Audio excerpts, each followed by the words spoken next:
Hello dear viewer, আমি প্রকৌশলী Mohammad Rezaul Haque automation tools পক্ষ থেকে আপনাদেরকে স্বাগত জানাচ্ছি।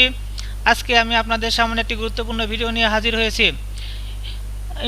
ইন্ডাস্ট্রিয়াল সিস্টেমে সচরাচর 6.5 থেকে বা 7 কিলোওয়াটের বেশি হলে মোটরগুলোকে সাথে স্টার ডেল্টা কানেকশানে চালানো হয়।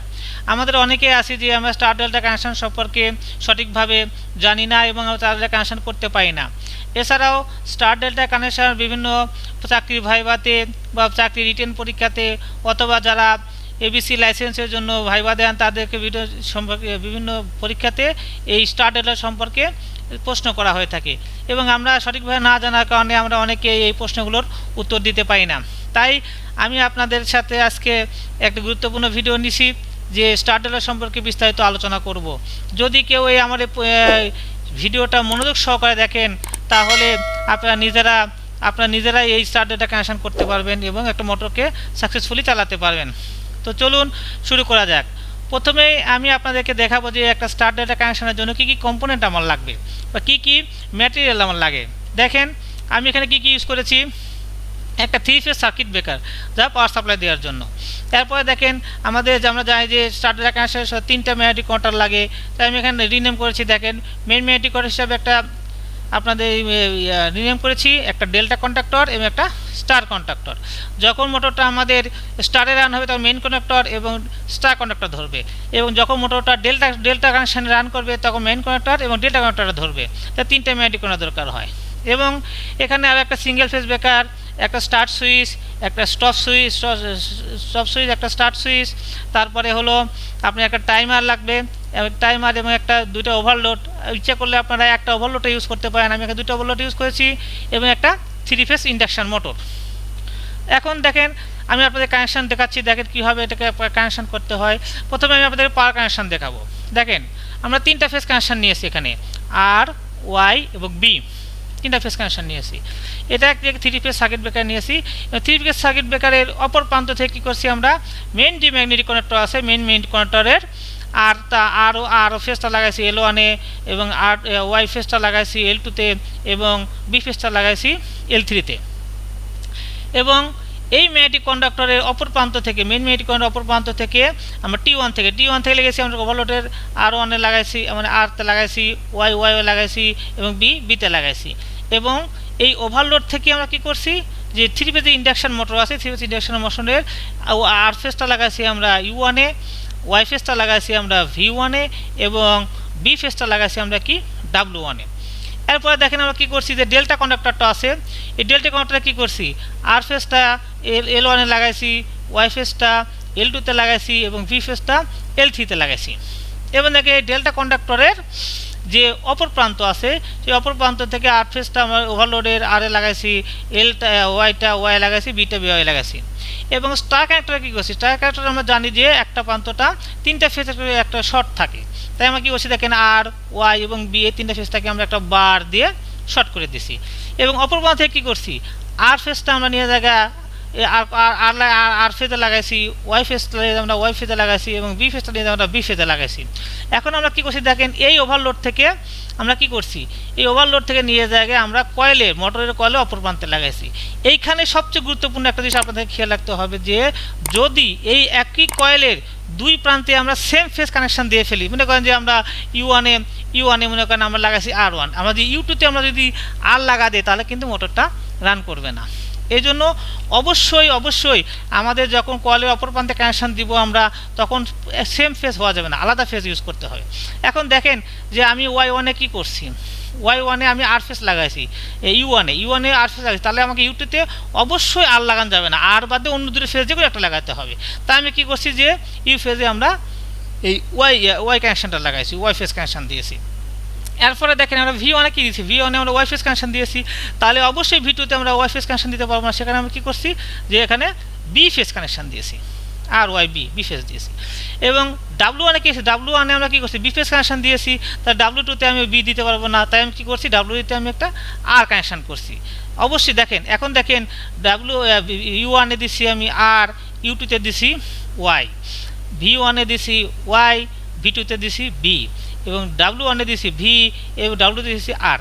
কোনো ফেস একটি কয়েল সেম ফেস হয় নাই, তার মানে কি এইভাবে যদি পাওয়ার কানেকশন দেয় তাহলে কোনো মোটরটা রানিং করতে কোনো সমস্যা হবে না। তো আমি আপনাদেরকে এতক্ষণ আমরা কি আরও কানেকশন মানে পাওয়ার সার্কিট কীভাবে কানেকশন করতে হবে পাওয়ার কানেকশন দেখালাম। এখন আমরা এখন আপনাদেরকে দেখাবো যে এখন দেখাবো যে কীভাবে কন্ট্রোল সাইড কানেকশন দিতে হয়।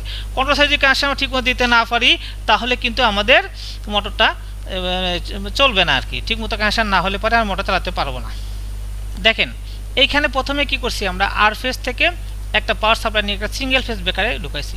এই সিঙ্গেল ফেজ ব্রেকারের অপর প্রান্ত থেকে আমরা একটা স্টপ সুইচে লাগাইছি এবং স্টপ সুইচের অপর প্রান্ত থেকে আমরা স্টার্ট সুইচে লাগাইছি এবং স্টার্ট সুইচের অপর প্রান্ত থেকে নিয়ে গিয়ে আমরা এই মেইন ম্যাগনেটিক কন্ডাক্টর আছে সেই মেইন ম্যাগনেটিক কন্ডাক্টরের আমরা কোথায় লাগাইছি এই অন প্রান্তে মানে কয়েলের সাপ্লাই দিয়েছি। এরপরে কি করছি দেখেন এই স্টার্ট সুইচের আগে এবং স্টপ সুইচের পরে একটা কানেকশান নিয়ে এসে গিয়ে আমরা এই মেইন কন্ট্রোলের এনসিতে এনওতে লাগাইছি। এটা আমি কেন লাগাইছি এটা আপনাদেরকে পরে ব্যাখ্যা করে বলতেছি, আপনার কানেকশানটা আগে দেখেন। এরপরে দেখেন যে কী করছি আমরা এই ম্যাগনেটিক কন্ডাক্টর একটা অন্য থেকে কানেকশান নিয়ে এসে আমরা এই ফেজের সাথে লাগাইছি এবং এই ফেজটাকে নিয়ে গিয়ে আমরা অন ডিলে একটা টাইমার ইউজ করতেছি, যে টাইমারটা আমাদের নির্দিষ্ট টাইম পরে এনার্জাইজড হবে এবং তার পোর্ট চেঞ্জ করবে। এই অন ডিলে টাইমারে কী করছি কয়েলে লাগাই দিছি, ওয়ান কয়েলে লাগাইছি এবং এই কানেকশানটা নিয়ে গিয়ে আমরা এই অন ডিলে টাইমারে যে এনসি কন্ট্যাক্ট আছে যে 1 আর 2 কন্ট্যাক্ট হলো এনসি কন্ট্যাক্ট, সেই এনসি কন্ট্যাক্টের কমন যে পয়েন্টটা আছে 1 সেই 1-এ লাগাইছি এবং এই এনসি পয়েন্ট থেকে শুরু করে একটা কানেকশান নিয়ে গিয়ে আমরা এই ডেল্টা কন্ডাক্টরে কী করছি এই ডেল্টা কন্ডাক্টরে এনসি পয়েন্টে লাগাইছি। এই ডেল্টা কন্ডাক্টরে এনসি পয়েন্ট থেকে আমরা একটা পয়েন্ট বের করে নিয়ে জায়গায় এই স্টার কন্ডাক্টরের কয়েলে লাগাইছি, স্টার কন্ডাক্টর কয়েলে লাগাই দিয়েছি। এরপর দেখেন কী করছি এরপরে আমরা কী করছি এই যে টাইমারের যে এনও পয়েন্ট কন্ট্যাক্ট মানে 3 নম্বর যে পয়েন্টে যেটা দেখানো আছে কানেকশান আছে সেইখান থেকে কানেকশানটা নিয়ে গিয়ে আমরা এই স্টার কন্ডাক্টরের এনসিতে লাগাইছি এবং এই স্টার কন্ডাক্টরের এনসি থেকে স্টারটা বের করে নিয়ে গিয়ে আমরা এই ডেল্টা কন্ডাক্টরের কোথায় লাগাইছি এই ওয়ান পয়েন্টে লাগাইছি মানে কয়েলে লাগাইছি। তার মানে কি আমাদের ফেস কানেকশন শেষ। এখন দেখেন আমরা নিউট্রাল কানেকশন দিই, একটা নিউট্রাল পয়েন্ট থেকে আমরা নিউট্রাল কানেকশন নিয়ে এসে গিয়ে আমরা প্রত্যেকটা দেখেন ম্যাগনেটিক কন্ডাক্টরের এটুতে লাগাইছি, টাইমারের এটুতে লাগাইছি এবং এটা নিয়ে জায়গায় ডেল্টা কন্ডাক্টরের এটুতে লাগাইছি, স্টার কন্ডাক্টরের এটুতে লাগাইছি। তার মানে প্রত্যেকটা যে এটু যে পয়েন্টটা আছে নিউট্রাল পয়েন্টটা সেখানে আমরা এই নিউট্রাল কানেকশনটা দিয়েছি। এটা হলো আমাদের মোটামুটি কন্ট্রোল সার্কিট কানেকশন কমপ্লিট। এখন আমি আপনাদের ব্যাখ্যা করে বুঝাবো যে কীভাবে কন্ট্রোল সার্কিটটা কাজ করবে। এখন দেখেন যখন আমরা কি করব এই স্টার্ট সুইচটা প্রেস করব, স্টার্ট সুইচ প্রেস করলাম, টাচ সুইচ প্রেস করার সঙ্গে সঙ্গে কী হলো এই দিক দিয়ে পাওয়ারটা এসে গিয়ে আর কী করলো এই ম্যাগনেটিক কন্ডাক্টরটাকে এনার্জাইজ করে ফেললো, এই ম্যাগনেটিক কন্ডাক্টরটাকে এনার্জাইজ করে ফেললো। তো কী করলো এই পাওয়ারটা পাস হয়ে চলে গেলো এদিকে, এই ম্যাগনেটিক কন্ডাক্টর ধরলো, এই ম্যাগনেটিক ধরার সঙ্গে সঙ্গে কী হবে পাওয়ারটা চলে আসবে এবং দেখেন একই সাথে কী হবে আমাদের স্টার্ট সুইচ ধরে রাখবো না, স্টার্ট সুইচ প্রেস করে ছেড়ে দিলাম, তখন কী হবে এই যে পাওয়ারটা যে দিয়েছিলাম আমি এনও কন্ট্যাক্টটাকে যেহেতু এই ম্যাগনেটিক কন্ডাক্টর এনার্জাইজ ছিল তখন কী হলো এই এনসি এনও পয়েন্টটা কী হলো এনসি হয়ে গেল। যখন এনসি হলো তখন এই পাওয়ারটা এদিক দিয়ে এই কয়েলটাকে এনার্জাইজ করে রাখলো।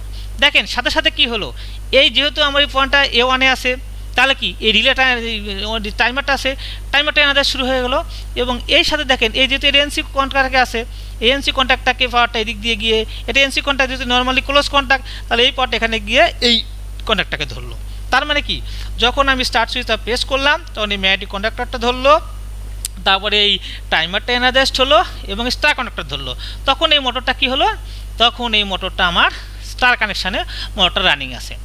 যখন মোটর স্টার কানেকশান রানিং আছে এখন আমার এই যে টাইমারটা আছে এই অন ডিলে টাইমার, এখন এই অন ডিলে টাইমারটাকে কী আমি যত সেকেন্ড বা যত মিনিট সেট করব ততক্ষণ পরে গিয়ে কি হবে দেখেন মনে করেন যে এই কী জন্য বলে আমি 30 সেকেন্ড সেট করলাম এই টাইমারটা 30 সেকেন্ড পর কী হবে এই টাইমারটা কি এনার্জাইজ হবে, যখনই এনার্জাইজ হবে তখন কী হবে এই দেখেন 1 এবং 2 নম্বর যে পয়েন্টটা আছে এটা তো এনসি পয়েন্ট, যখনই এই টাইমারটা এনার্জাইজড হবে তখন যেহেতু পাওয়ার সমস্যা টাইম কাউন্ট শুরু হয়ে গেছে 30 সেকেন্ড পরে কী হবে এই এনসি পয়েন্টটা তখন এনও কানেকশন মানে এনও হয়ে যাবে। তার মানে কি এই 1 আর 3 কানেক্টেড হবে, যখন 1 আর 3 কানেক্টেড হবে তখন কি হবে দেখেন এই পাওয়ারটা যখন 3 কানেক্টেড হলো তার মানে কি ডিসকানেক্ট হলো, ডিসকানেক্ট হওয়ার সঙ্গে সঙ্গে এই ইয়েটা ডিএনার্জাইজড হয়ে গেলো, যখন ডিএনার্জাইজড হয় তখন এই পাওয়ারটা কী হয়েছে দেখেন এই যে আমার যে এনও পয়েন্টটা এদিক দিকে এনসি হয় এই এনসি হয় এই ম্যাগনেটিক কন্ডাক্টর চলে গেলো, যখন এই delta magnetic conductor delta magnetic conductor ধরলো, তার মানে কি 30 সেকেন্ড পরে কি হবে এই স্টার কন্ডাক্টরটা ছেড়ে দিবে এবং এই ডেল্টা কন্ডাক্টর ধরবে, তখনটা কী হবে এই মোটরটা ডেল্টা কানেকশানে রান হতে থাকবে। ঠিক আছে। এখন আপনারা প্রশ্ন করতে পারেন যে কেন আমি এই যে ফেসটাকে কেন এত ঘোরাঘুরি করলাম, এই ফেসটাকে আপনি এখানে ডাইরেক্ট এখানে নিয়ে গিয়ে এই ইয়েতে দিতে পারতাম, এই ডেল্টা কানেক্টর দিতে পারতাম, আবার এনসি থেকে ডাইরেক্ট নিয়ে গিয়ে আমি এখানে দিতে পারতাম। তাহলে আমি কেন এত এই কানেক্টর দিয়ে ঘুরা, এই কানেক্টর এখানে দিলাম, আবার এইখান থেকে নিয়ে যায় এই কানেক্টর দিয়ে ঘুরা, এই কানেক্টর দিয়ে কেন দিলাম। এখন দেখেন, যদি কেউ আমি যে কানেকশানটা করছি এখন দেখেন যেখানে এইখান থেকে এনসি পয়েন্টটা নিয়ে যায় এটার এনসি হয়ে এটাতে ঢুকাইছি, যেহেতু এনসি এটাতে ঢুকাই দিয়েছি তাহলে কি হবে, এটা আমার যেহেতু এনসি হয়ে আমি ঢুকাই দিয়েছি তখন কি হবে আমার এখানে দেখেন যে যদি কেউ এই মনে করেন সাপোজ এই মোটরটা আবার ডেল্টা কানেক্টর রানিং করতেছে, ডেল্টা কানেক্টর রানিং করতেছে, এই ডেল্টা কানেক্টর কেউ যদি এখন এই স্টার কন্ট্যাক্টরটা প্রেস করে, মনে করেন যে আমি টেস্টার দিয়ে হোক বা কোনো স্ক্রুড্রাইভার প্রেস করলাম, তখন কিন্তু এই কানেক্টর ধরবে না। কেন ধরবেন না? কারণ এখানে কোনো পাওয়ার আসবে না, কারণ এটা যেহেতু এনসি কন্ট্যাক্টে লাগাইছি তাহলে এটা এনো হয়েছে, কখনোই এটা পাওয়ার আসবে না। আবার দেখেন মনে করেন যে আমার এই মোটরটা আমার স্টার কানেকশান র্যাং আছে, কেউ মনে করেন যে ওই মানে টাইমের আগে প্রেস করতে চাইলো, টাইমের আগে যদি প্রেস করে কী হবে, কখন যেহেতু এটা এনো কন্ট্যাক্ট এটা এনার্জাইজড আছে, স্টার কনেক্টর এনার্জাইজড আছে, এনার্জাইজ থাকার কারণে কী হবে এটা এনো হয়ে আছে, যতই আপনি এটাকে প্রেস করেন না কেন এখান থেকে পাওয়ার কখন এটা ম্যাজিক কন্ট্যাক্ট কখন ধরবেই না। তার মানে কি যে আপনি যতই মানে চাপাচাপি করেন কেন কখনোই এটাকে স্টার কানেকশান থাকলে ডেটা কানেকশানে আপনি প্রেস করে আনতে পারবেন না যতক্ষণ পর্যন্ত আপনি সার্কিটটাকে ক্লোজ করতে না পারবেন। তো ডিয়ার ফ্রেন্ড, আমি আপনাদেরকে অতি বোঝানোর চেষ্টা করলাম, হয়তো আপনারা বুঝছেন, আমি আশা করি আপনারা যদি সে সুন্দরভাবে ভিডিওটা দেখেন তাহলে হয়তো আপনারা বুঝতে পারবেন এবং এই ডেটা কানেকশানটা আপনারা করতে পারবেন এবং যে কোনো ভাইভাতে আপনারা বিভিন্ন সম্পর্কে তাদের সম্পর্কে প্রশ্নগুলো আসে সেগুলো আনসার করতে পারবেন।